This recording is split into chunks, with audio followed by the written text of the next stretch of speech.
Hey guys, this is Admiral Seabass. Just giving you some highlights of what's happening here in my Turn 1 demo, this time for the Western Allies. Again, we started with cyber warfare, and NATO tried 3 attempts here at military intelligence, and those 3 failed, so the Caliphate was prepared to try to counter one of those successes, but didn't even need to do that. Over here, though, the U.S. went with 4 cyber attacks they were called critical infrastructure attacks against the Russians. Rolled 2 successes, and the Russians couldn't counter it with their own.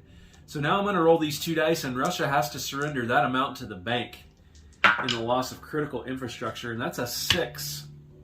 So I'm taking $6 off the Russians and putting that in the bank. That puts them from, they collected 32, and now they're only going to have 26 to spend on turn 2, thanks to those critical infrastructure attacks from the United States. And finally, India, or the Pacific Coalition, rolled for geopolitical influence to help them with Taiwan, and they got 2 6s also. China couldn't counter that, so they're going to have +2 to their die roll to try to influence Indonesia on this turn, which will come in super handy. So I thought that was pretty fun. So on diplomacy, U.S. went after Brazil and failed. NATO went after the Central African states right there and failed. But Pacific Coalition got Indonesia, and that got them 5 more IPPs and a bunch more units there in Indonesia. So nice for them, because they lost Japan. When they lost Japan, they went from 31 to 26, and now Indonesia got them right back up to 31. So super great. I just shows you how fast and furious this game can be. And Pacific Coalition picking up 5 IPP and a few more units there as a result. So that was fun. Okay, nobody succeeded with tech as the Western Allies. So place units. The U.S. wants to try to send 3 main battle tanks to NATO every turn. So they bought 3, and they bought a frigate to go hunt some subs. NATO went all defense and bought about 12 infantry. And Pacific Coalition needs more fighters, so they bought a fighter, they bought an airborne infantry, and then they bought 5 infantry to buttress some of their defense, particularly in India as well. Hey guys, continuing on with the Western Allies turn. I'm going to do some combats here. Again, I'm not going to do all the combats that I maybe should do, but just enough to show you how certain things work in this game. So you can see here for the U.S., I've got 3 attacks that I want to do. First of all, I want to take this sub out, and I might have misspoken earlier when I said that these block sea lift. They do block sea lift, but subs do not block sea lift if there's also a ship in the sea zone with the sub. So what I want the U.S. to do this turn is be able to move these 1, 2, 3 main battle tanks over here to France and help defend France. This guy will block sea lift, though, of those main battle tanks if I don't get a ship in there. But I'm going to go ahead and attack him, too, to show you how that works. So there's only 2 units that can attack subs. Those are frigates and attack helicopters. I don't have any frigates over here. I do have 2 attack helicopters. So this guy's going to move in here like that. This guy's going to go 1, 2 into there. And then they're only going to get to attack at half their combat value or attack value. So it's not a guarantee that I'm going to take him out. So I got to move a ship in there with him. So I'm going to move this guided missile destroyer in there with him too. So now these subs, or these helicopters, definitely get a shoot at the sub, and he has to decide whether he is just going to take that and then try to submerge, because this guy cannot also join in that attack, or whether he's going to defend and try to take this guy out. So that'll be an interesting choice that you have to make. I'll probably just defend just so you can see what that will look like. Okay, now down here, I got to take this frigate out so that I can launch an amphibious assault of Venezuela. That shouldn't be a problem. So I'm going to move my damaged aircraft carrier in here with the drone on it. And and I think I'm going to go ahead and just move the drone into that combat. But now these two fighters can shoot at that frigate, and this sub can shoot at that frigate and try to clear it out. This fighter will also be able to shoot the frigate, but he will not be able to continue into the land combat. And I think this fighter I'm going to save to move to Europe as well. This airborne will become in to that. This LHD will take 2 infantry and attempt to land them in there in that combat. And then, way over here, this guy's going to go 1, and then this says I can move. He moves 2. 1, and then he can move to the Peru Basin. And this is the Peru Basin, and then he's going to fire a cruise missile into combat here to support, just to make sure we take this territory. Okay, so here's the cruise missile that this guy fires into the combat. We just want to be sure, right? So those are the attacks I'm going to do with the U.S. Now, let's remind ourselves of the victory point tracker situation. The Western Allies are at -2. Eastern Pact's at +2. If you get here, you automatically win. If you get here, you automatically lose. So, and if you look at the situation here, Caliphate is pressuring South Africa. Okay, actually got a main battle tank here, a fighter, and 1 infantry and an attack helicopter that they can get into here. And that would be another victory point. All right. Russia is putting pressure on France. I think I can deal with that. But India is in a pretty precarious situation because they're like between China and the Caliphate. And if you look right there, that Southeast Asia is a victory point. And I think India can take that this turn. And also, since I want to show you what a nuclear attack looks like, and that costs you a victory point, India needs to take a victory point. So what India is going to do is they're going to launch an attack into Southeast Asia, and then they're going to try to nuke Iran, Pakistan in order to reduce the threat to India from Iran, Pakistan as they move stuff into Southeast Asia. All right. So let me think about what I'm going to do here, and then I'll show you. Okay, I got 2 different stacks here of these Pacific Coalition infantry because these 3 are going to stay behind. So let's put them there like that. And then, so I'm attacking Southeast Asia. So I'm just going to set all these guys aside like that. So they got a fighter, 5 infantry, a main battle tank, and an attack helicopter defending. Okay? So we're bringing in 6 infantry, an airborne infantry, a main battle tank, a fighter, an attack helicopter, a drone, another fighter from the carrier, attack helicopter from the carrier, and we're going to fire 4 cruise missiles. We've only got 6 in our stockpile, and we didn't buy any more, but again, this is just a demo. And I want to be sure I take this out. I really need that victory point. So the 2 subs, the guided missile destroyer, and the airbase can all fire 1 cruise missile each. So I will just put 4 cruise missiles right there, just like that. Okay, now the fun part, nukes. I'm going to launch a nuclear strike. So the Alliance has to pay 1 victory point. And we're going to use our ballistic missile sub right here. So he's going to fire a sub-launch ballistic missile. And let me grab one of those. Sorry for the delay.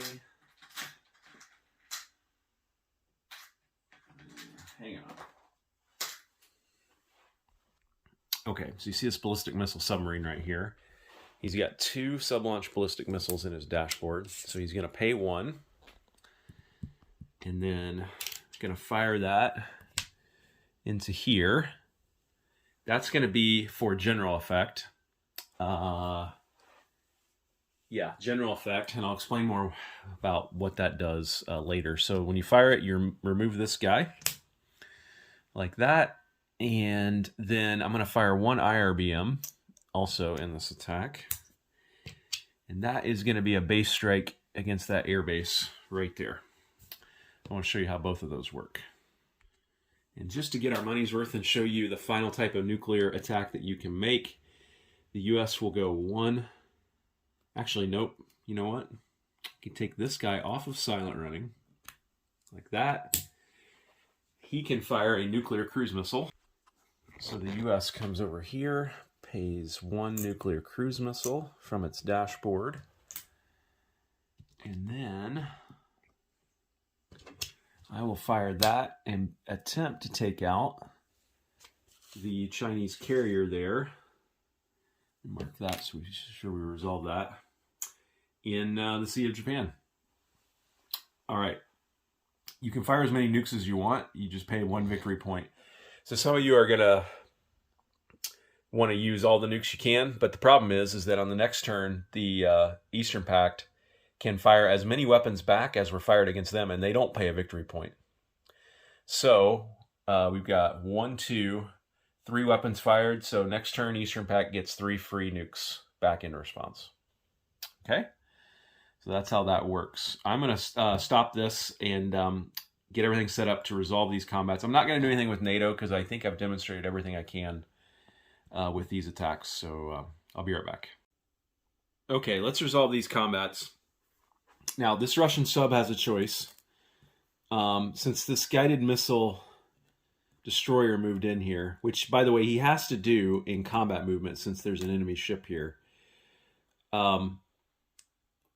This sub has a choice. He can defend, which means he gets to shoot against the destroyer, but he still has to suffer the attack from the attack helicopters. And he can't shoot at them or hit them. Or he can ride out the attack helicopter attack, and if they miss, he can submerge, and then he'll stay in the sea zone. Now, if the latter happens, then the U.S. can still move sea lift through here because they got a destroyer here that will screen for the sea lift movement. So, since these are both going to attack at half of their combat value, which is 4, halved to 2, I think he's going to ride it out and see what happens and try to live and fight another day. So the U.S. gets 2 at 2 or less. Ha, they got a 1, so they took him out. So he is dead. Okay. Now let's come down here. All right, we got to take this frigate out first, and this is our first round of, this is amphibious assault, so there's 3 rounds, no more than 3 rounds of amphibious assault. So this is round 1. So I've got 3 fighters and a sub. The sub actually has first strike, so I'm going to roll for the sub first, and that's at 4 or less. And if I get a hit, which I didn't, I've got 3 fighters at 6. There's the hit, and then the frigate gets to shoot back at a 4 or less, and he's got, does he have target select? Yes, he has target select 1. This could be bad. He rolls a 1. So he's going to finish off the carrier. So the carrier is gone. And, you know, in modern combat, surface ships have anti-ship missiles, also called surface-to-surface missiles in a naval context. Very highly accurate. So that's very realistic what just happened.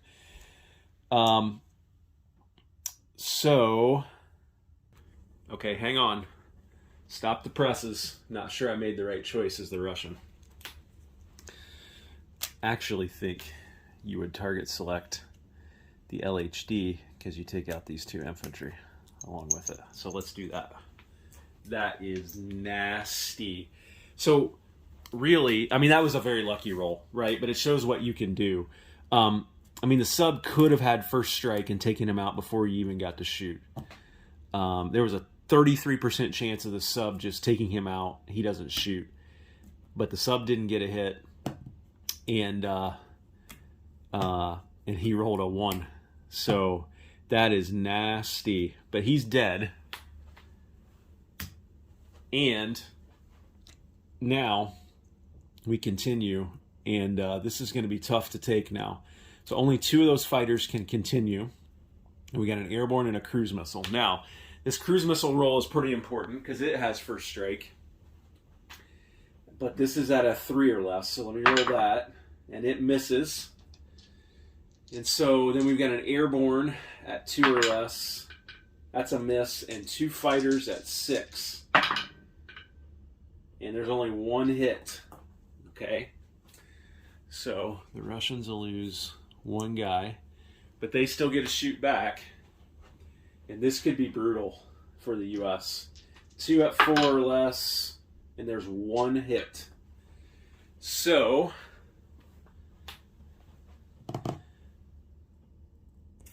U.S. will lose the airborne. The cruise missile dies automatically. And the U.S. will call off this attack. Oh, you know what? We had a drone here. So I forgot about the drone. Bear with me, guys. So the drone means that I'm going to get an extra fighter roll. So I missed with one of my fighters. And I would have missed anyway. All right. So you know what? Everything, that's a failure. And I'm going to retreat back to my carrier. Like that. Drone will land on the carrier. Carriers can hold up to 2 fighters or helicopters. And you can mix and match those. And plus 1 drone. They can also hold additional drones, but that takes the capacity of the fighters or the helicopters. All right. So, interesting happenings there in that particular attack. This is going to be a big battle. And since I know you're all probably more interested in the nukes, I'm gonna resolve that and just tell you what happened. Okay, so Pacific Coalition took Southeast Asia. They lost about 5 regular infantry and an airborne in the process, and that is a victory. So they're up 1 and they're down 1.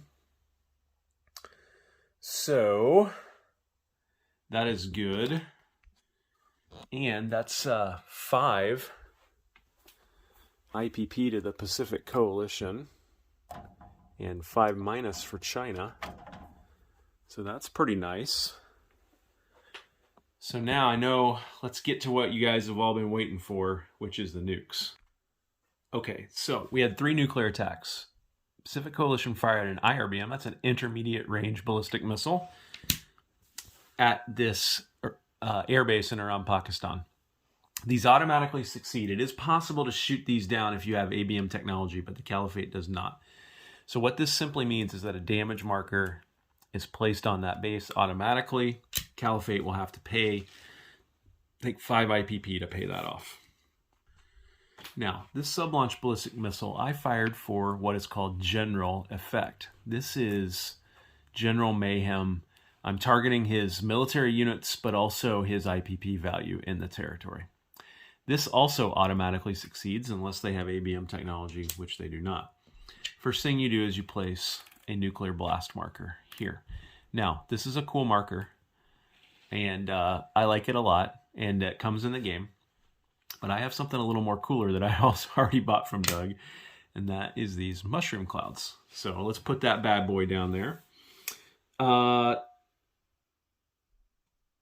So you only place 1 of these blast markers, no matter how many nukes you fire for general effect. Now, I'm going to roll 1 6-sided dice, and I'm going to add 1 since it's a sub-launch ballistic missile, and I'm going to remove that many units from the land zone. And I'm assuming that the defender chooses which units. Oh, ouch, I rolled a 6. So plus 1 is a 7. So I think the Russians will sacrifice their 2 guys. And then Caliphate's going to lose 5 infantry.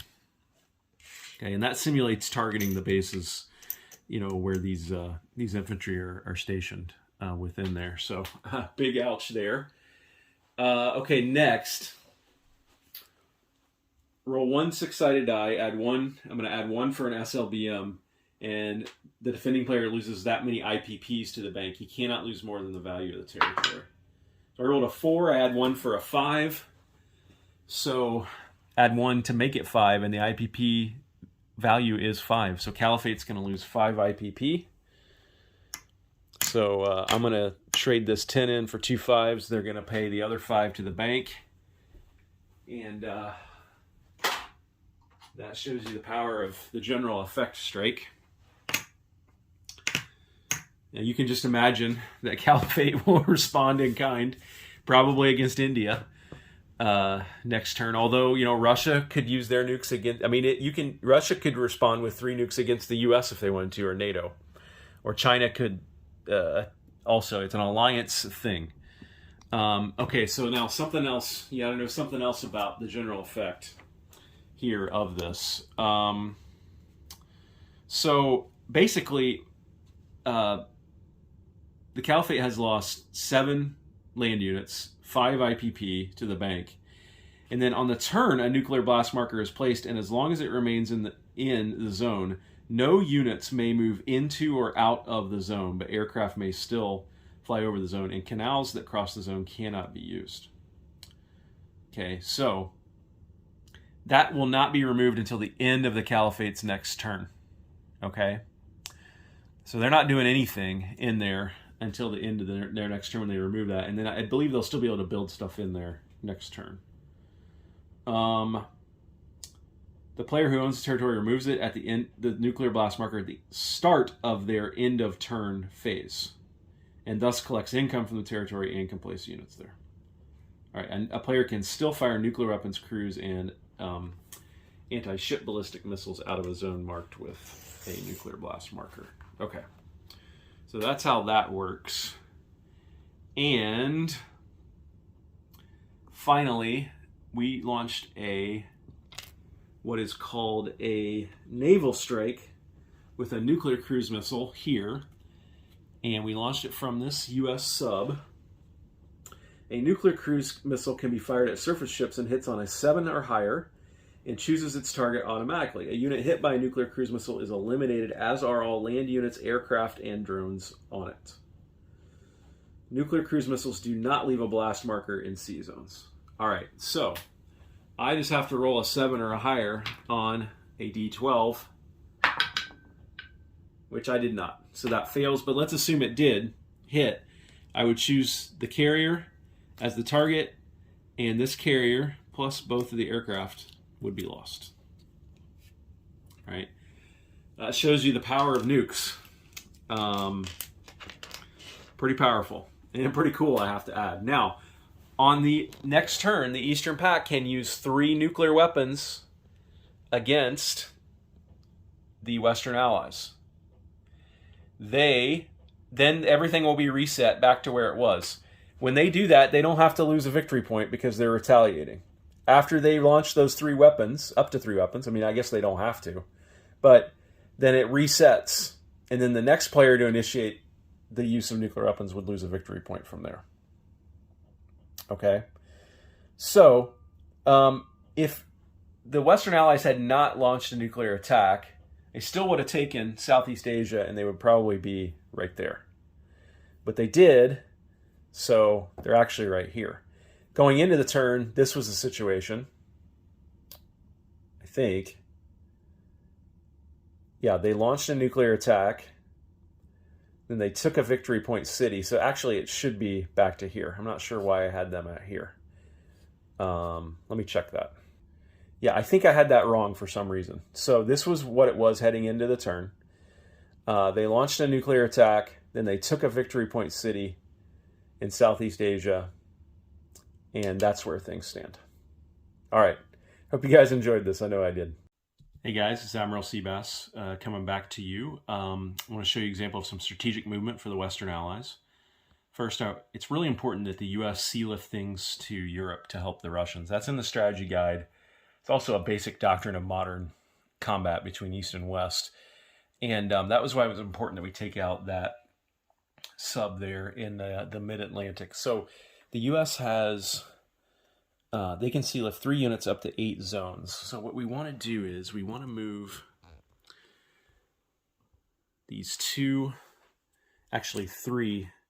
main battle tanks from here to France.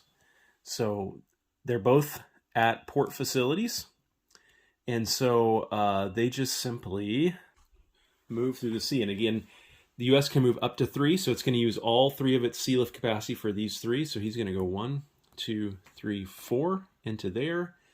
And then this guy, I'm going to grab a ship. These 2 guys are going to go 1, 2, 3, 4 into there. And the U.S. has just bolstered the defense of France with some sea lift. Now, you can also use strategic rail. NATO has a strategic rail capacity of 4, and they can move up to 6 land zones. So, the guy in Spain is going to go 1, 2, 3 into the Balkan states, like that.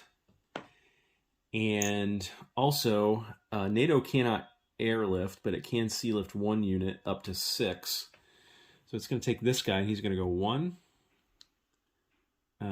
Actually, he can't.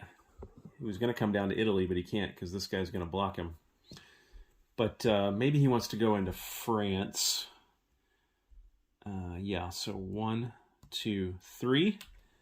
And put a ship underneath this guy, like that. And then the U.S. can airlift up to 2 units, 8 zones. And so they want to take one of these guys, and he's going to go 1.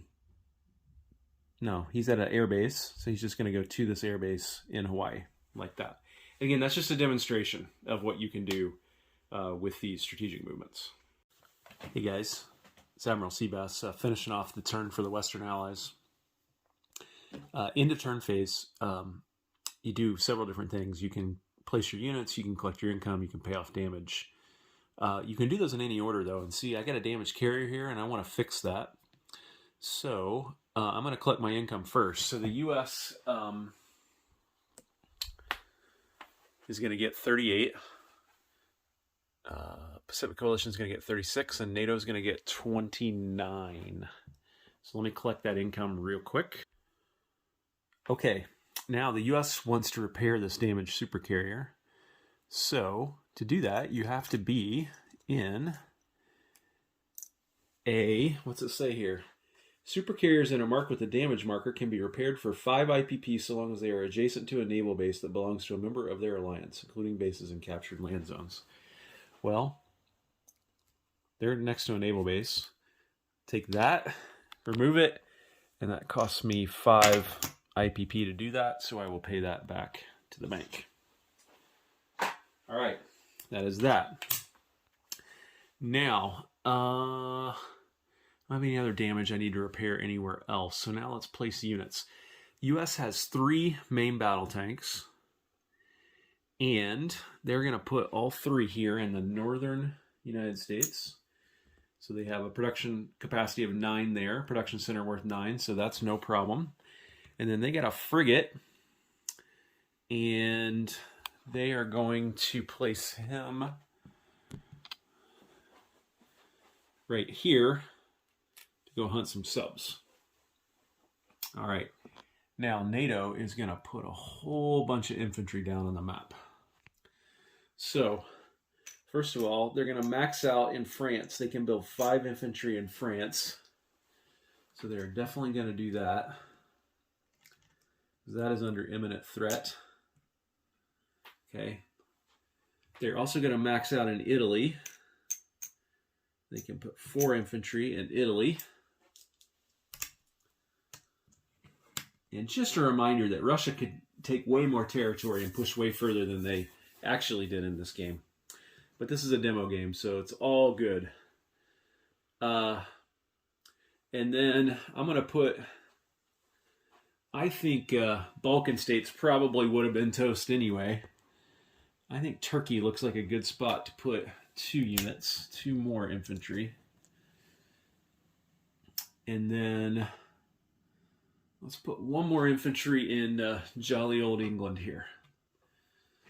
That is a victory city. Nothing's ever quite as safe in this game as you think it is. So, and then Pacific Coalition. They're going to build an airborne in India. That India has a production center with a capacity of 8, so that takes 1 of that. They're also going to put their fighter in India. And then you know what? I think they're going to put their 5 infantry in India also. Just like that. Okay. And guys, that is it. That is a demo turn. If you watched all my videos, I posted I posted a lot of the videos from the Eastern Pact turn piecemeal, and I'm going to do this one all together. But that is a demonstration of what a turn of this game looks like, and I have to say I had a blast doing this. I can't wait to play this with other guys and friends, and hope to do that pretty soon. Hope you guys enjoyed this and you enjoyed this game. Take care, everyone. Admiral Seabass, out.